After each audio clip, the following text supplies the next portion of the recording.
Finally, the Ram temple is rising in Ayodhya. The sacred land millions revere as Lord Ram's birthplace. End of an era of violent political, social, communal and legal disputes and altercations that rocked the country for more than a century. This is Ayodhya, the land which witnessed the confluence of Buddha Jain Hindu faiths. The land that had begun to lose its glory as a political center with the shifting of capital from Faizabad to Lucknow by Asaf ud-Daula, Awadh's fourth Nawab. In the following period, Awadh was destined to witness one of India's bitterest conflicts in history.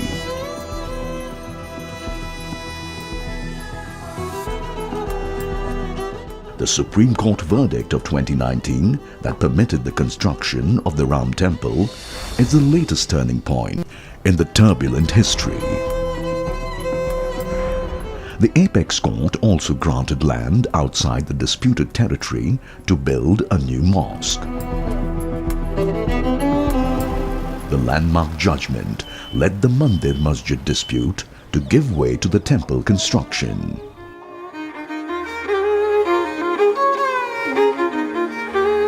So, what would be Ayodhya's new mission in history?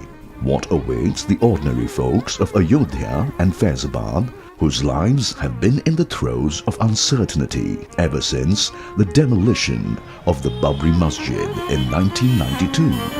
हम लोग भी यही चाहते रहे कि अब ये मुकदमा खत्म हो जाए, किसी तरीके से भी खत्म हो जाए, जिससे एक हमारे देश का भाईचारा बना रहा है। हम लोग हिंदुस्तान के मुसलमान हैं, लेकिन हिंदुस्तान के वफादार भी हैं।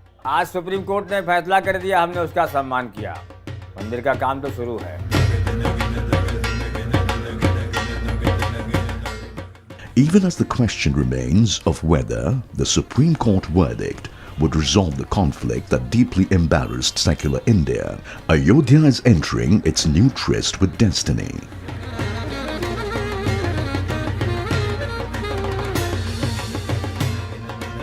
What more would be added by the new temple to the Indian heritage, endowed with a multitude of grand edifices that evoked admiration and wonder?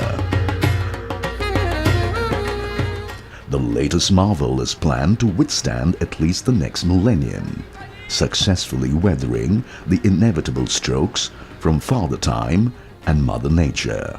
Whole challenge was you must have specifications which will have 1,000 years. So we have designed this temple life more than 1,000 years. To achieve this, we are not using concrete and steel because the life of concrete and steel is limited. We are using pure stone here, and wherever clamping something required, so those we are using copper. So copper and stone life is enormous. So it is okay, proven and more than 1,000 years. Meetings हो रही हैं सारे expert के साथ, पूरे दुनिया भर के एक्सपर्ट से जो है संपर्क किया जा रहा है और उस हिसाब से मंदिर जो है एक बहुत भव्य रूप में सामने आए. Finally, after all these years we've been waiting for, and it's not only the Indians in India is happy, but it's actually Indians and outside India is very happy, and this will bring the value to India, which is second, third, fourth generation love to come back and visit their Janmabhoomi. This is not going to stay only for 1,000 years, even beyond that. This is the concept, and then this should become a monument of its only kind in the world. That is the way it has been brought up. We are dependent on the best brain of this country in the field of engineering. A lifespan of 1,000 years, nothing less, according to those who create the modern temple.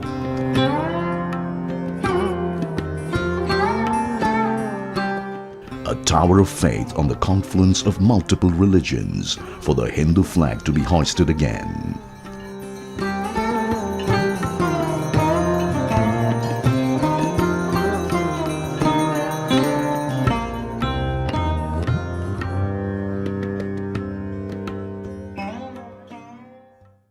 ये मामला जो भी रहा, ये court में रहा, lower court, high court, supreme court. High court का फैसला हुआ तो इससे पहले भी हमारे जो है पिताजी ने जो है उसको भी मान लिया था, लेकिन जो है निर्मोही अखाड़ा नहीं माना, वो सुप्रीम कोर्ट चला गया, तो 10 साल सुप्रीम कोर्ट भी जाना पड़ा। Islamic year 935, Gregorian year 1528 to 29. A mosque was built as directed by the Mughal invader Babur by his minister Mir Bakui. 1856 to 57, history of Hindu-Muslim conflicts claiming the land. This was followed by the British constructing an iron grill, apportioning it between the two communities. Muslims granted the inner courtyard and the Hindus the outer courtyard. 30th November 1858. The first police case registered by Sheetal Dubey, a Wad station house officer against Nihan Sikhs who installed their Nishan and wrote Ram inside the mosque. 1885. Suit filed by Mahant Raghuveer Das in the Faizabad District Civil Court seeking permission to construct a temple outside the mosque. Suit and subsequent appeals dismissed. 1934. Hindu-Muslim riots. Damages made to the mosque were repaired by the British authorities. 1949. December 22nd to 23rd. A group of 60 enter the mosque during the night and place idols inside the central dome. 1949, December 29th, Faizabad City Magistrate attached the entire property and appointed a receiver, opening up an era of continuous litigation. 1950, January 16, first Ayodhya case in independent filed by Gopal Singh Visarad of Vishwa Hindu Parishad, praying for the right to pray and conduct puja in the inner courtyard. The civil judge allowed the puja. 1959, December 17th, Nirmohi Akhada, a group of Vaishnavite monks, filed a suit to take over the management of the entire Ram Janmabhoomi property from the receiver. 1961, December 18th, Sunni Waqf Board filed suit in Faizabad Civil Court seeking removal of idols from the mosque and handing over the mosque's possession. 1986, Jan 25th, Umesh Chandra Pandey, an advocate, filed suit seeking permission to remove the locks and allow darshan of the idols. 1986, February the 1st, Faizabad District Court orders the opening of locks and allowed darshan for Hindus. Babri Masjid Action Committee formed. 1986, February the 3rd, High Court stays the order to reopen the locks. 1989, July 1st, a suit filed in Allahabad High Court by Devaki Nandan Agarwal, a retired judge and VHP leader, claiming to represent the deity Ram Lalla Virajman, seeking possession. All suits related to the dispute shifted to Special Bench of Allahabad High Court. 1992, December 6th, Babri Masjid demolished. 1993, central government takes over 68 acres of disputed property through new legislation.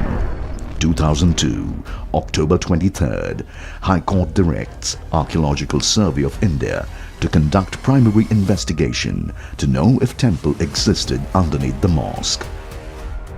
2003, ASI's preliminary report confirming the existence of a temple. 2003, March 5, ASI directed to conduct excavation. 2003, August 22nd, ASI report confirming the evidence of temple beneath the mosque. 2010, September 30th, Allahabad High Court verdict to divide the disputed property into 3 parts, each part to be given to Ram Lalla, represented by VHP, Sunni Waqf Board and Nirmohi Akhada. 2011, May 9th, Supreme Court stays the High Court decision. 2019, January 8th, Supreme Court constitutes 5-member bench to hear the case. 2019, March 8th, Supreme Court forms mediation panel headed by Justice FMI Khalilullah and Sri Ravi Shankar and Sri Ram Panchu as members. Panel fails to reach consensus. 2019, November 9th, Supreme Court judgment to allow construction of Ram Temple at the disputed site and decides to grant land for a mosque outside the site. 2020, August 5th, construction begins. So when we went inside, we saw that the pillars of the mosque was temple pillars. So now the question comes, how do you say that these are the temple pillars? Temple pillars would be having always that this one Purna Kalasha would be there.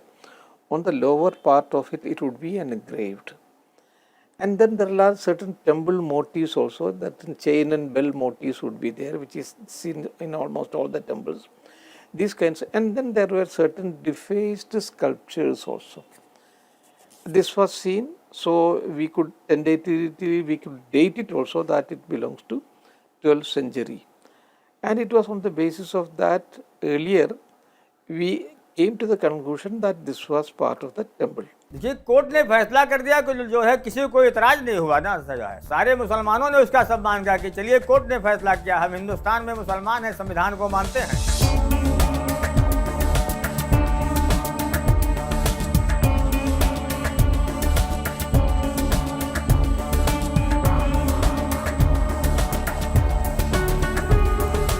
आज तक जो है हमारे जो है जितने हमने होश संभाला है, कभी हिंदू मुसलमानों का एक मुकदमा जो है मारपीट का किसी थाने में नहीं है। ये हमारे यहाँ की अयोध्या की एक पहचान है। What forms the core of the architecture of faith?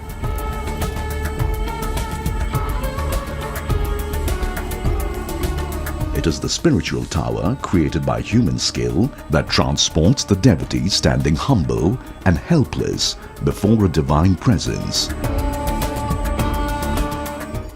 That is intangible yet experiential to the rarefied realms of devotion.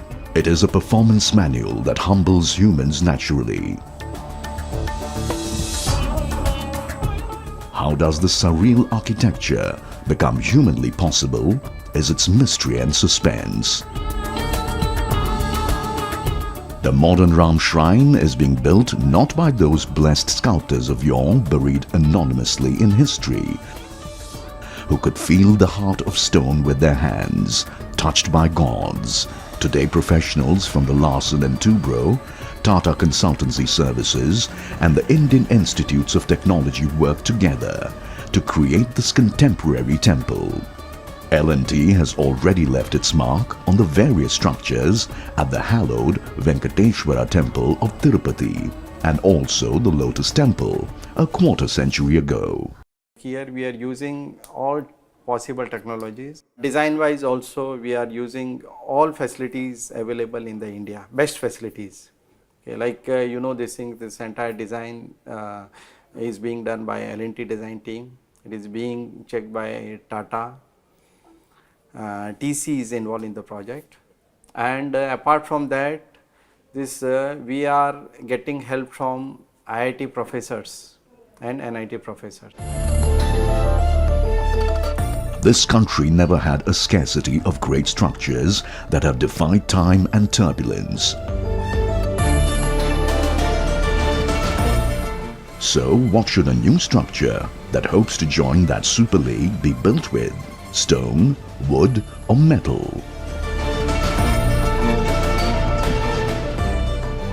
When compared to all the rocks available, granite has got the highest strength. That is one thing. Second thing is it has got a very low water absorption character.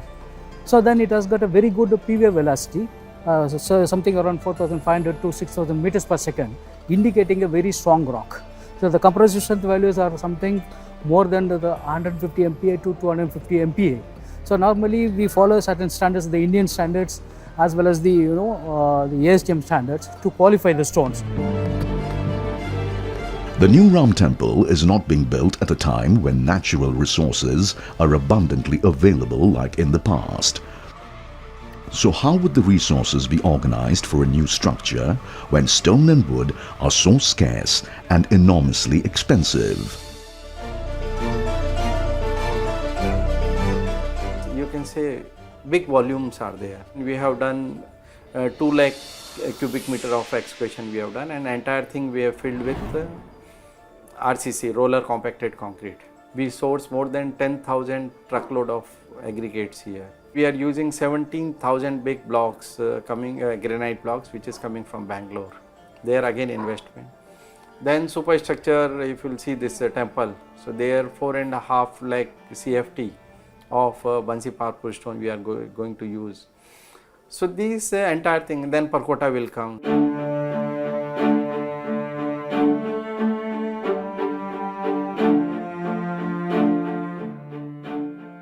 Gone too are the days of those architects who created music from the stones.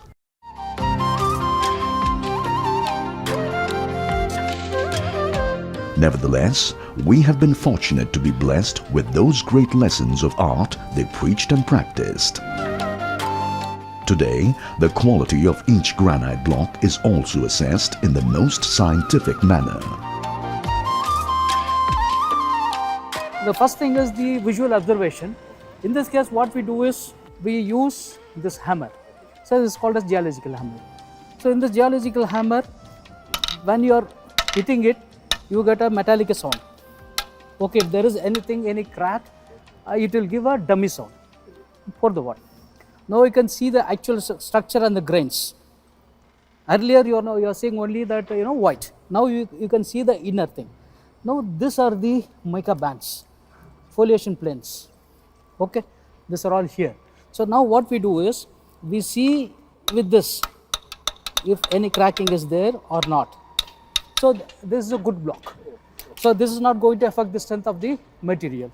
And then we will be using a smid hammer. This is called a smid hammer.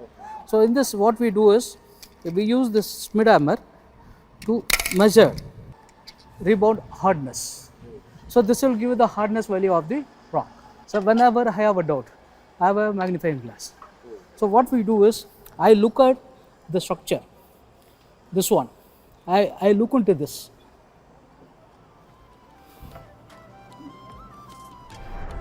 So this is okay. This is not going to have a crack. So what we are doing is not only testing here, we will be testing the stones even at the quarry level.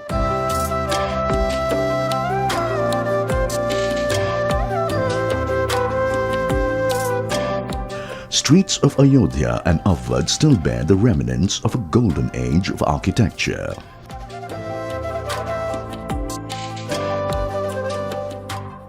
We can still listen to the pulse of the past that resonates with the tales, wars, gharanas, thumris and Kathak.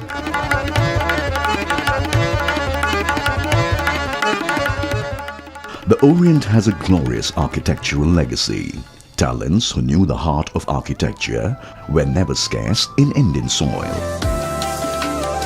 The marvelous Nagara sculptures of Khajuraho.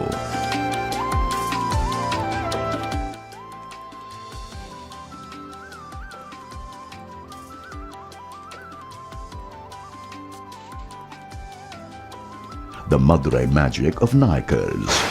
The Chola heritage of Tanjavur. Each of these marvels was born in stone. Amazing structures that never tremble before time or tyrants.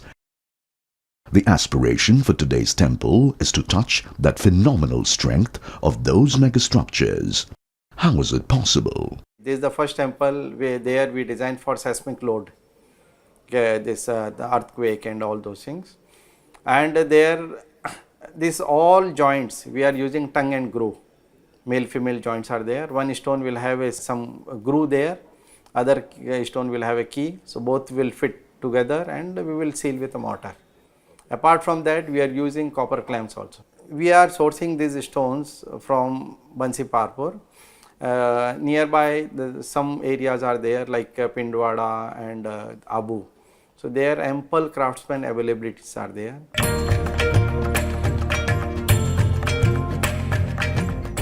The imposing Kalinga spires of Bhubaneswar. The Badami Chalukya tradition of Middle Ages. The Hoysala architecture of Deccan. The Dravidian brilliance of Hampi.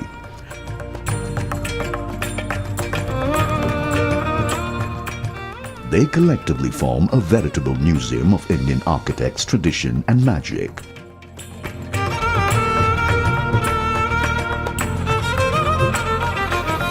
newer generations have scaled newer heights of invention with the passage of time, yet they have kept losing out to their predecessors in the field of architecture. Each of these marvels was born in stone. Stones are of different casts: granite, sandstone, limestone, and so on. What is the mission of each of them? Granite we are using for build up of a plinth. The entire temple load is coming on top of this thing. But when we will use this temple stones, so there it should be give a more aesthetic. Carving should be very fine in this one. So that is why we selected sandstone with a very fine grains. If you look at the Indian history, almost every sacred place is made out of, carved out of stones only. So stones is a natural material, and then this material has got a durability first of all, and then it can amend itself for any type of carving. If you look at almost about 150 varieties of granite is available in the country.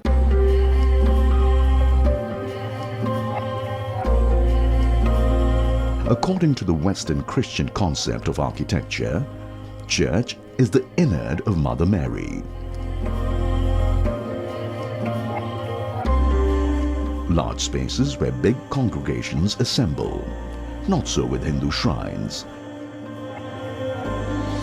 They are intense spaces that lead each devotee on a solitary journey to the sanctum sanctorum of the deity.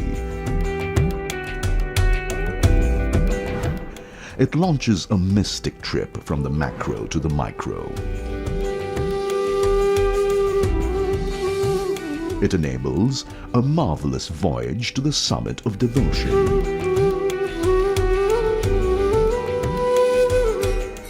The new Ram Temple intends to touch, with the help of technology, this height of architecture that humanity could master with talent and perseverance.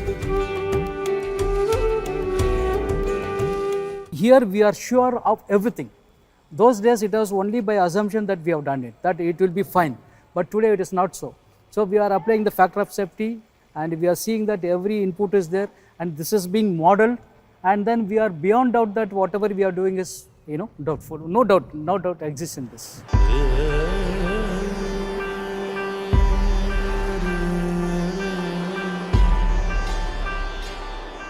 Ayodhya's history of 1200 years narrates a roller coaster journey.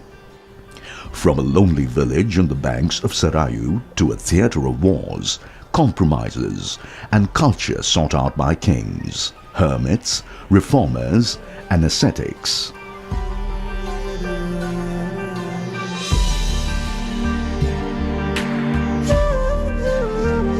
The echoes of this past continue to resonate on the banks of Sarayu even today.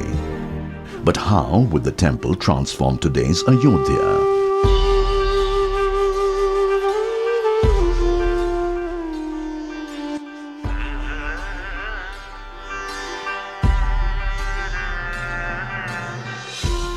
The city was last reconstructed by Shuja-ud-Dawla, the Nawab of Awadh, from 1754 to 1775. Faizabad and Ayodhya have since spent their lives in the past.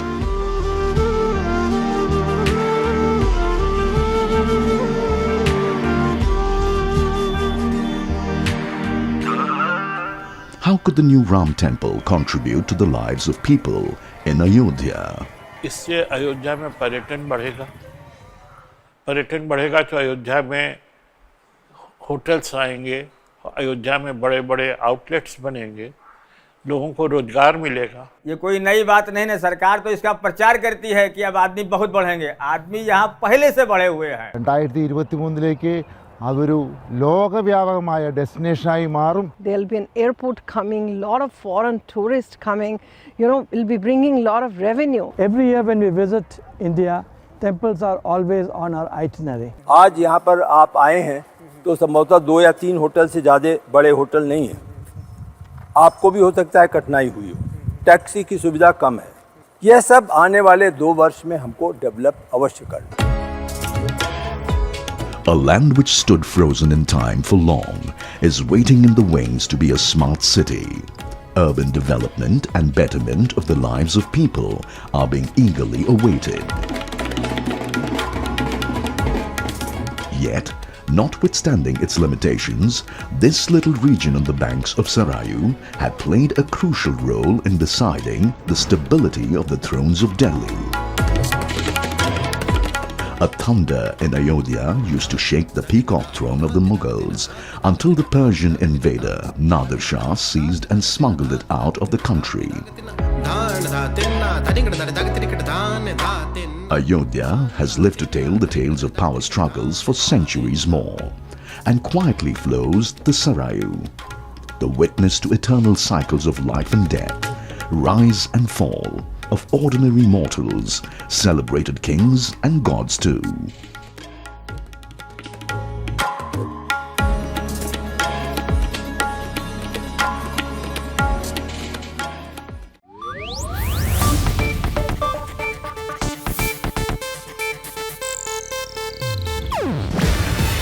ಇದು Asianet news network ಪ್ರಸ್ತುತಿ.